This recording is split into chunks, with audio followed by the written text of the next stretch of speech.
Hello everyone, welcome to get ready with me video. আজকের লুকটা আমি তৈরি করব দিদার শাড়ি দিয়ে আর বীর বোন তিতলির বানানো কিছু হ্যান্ডমেড জুয়েলারি দিয়ে। সেই 2021 সালে দিদা আমাদের বাড়িতে এসেছিল আর দিদার এই শাড়িটা আমার খুবই ভালো লেগেছিল। দিদা তাই আমাকে শাড়িটা দিয়ে গেছিল যে তুই একটু পরিস। আমার এসে সুতোর কাজ করা জামা হোক বা শাড়ি হোক পরতে খুবই ভালো লাগে।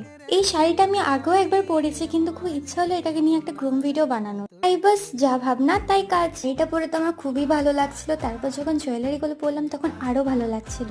আর এখানে আমার চুড়িটা হালকা টাইট হয়ে গেছিল, তাই হাতে চট করে ঢুকছিল না। আর আমার সবসময়কার একটাই হেয়ার স্টাইল, চুলটা খুলে রাখা। তারপর আমি বোলপুর থেকে কেনা এই সুতোর কাজ করা ব্যাগটা এর সাথে পেয়ার করেছিলাম, আর এটা লুকটা দেখতে সত্যিই খুব ভালো লাগছিল। আর দিদার কাছে শোনা দিদাও নাকি এরকম সাইড ব্যাগ আর হাতে বই নিয়ে স্কুলে যেত, তাই লুকটা দিদা থেকে ইন্সপায়ার কিছুটা। তোমরা নিশ্চয়ই জানিও যে কেমন লাগছে। Thanks for watching. দেখা হবে আবার একটা নেক্সট ভিডিওতে। তোমরা সবাই ভালো থেকো আর সুস্থ থেকো।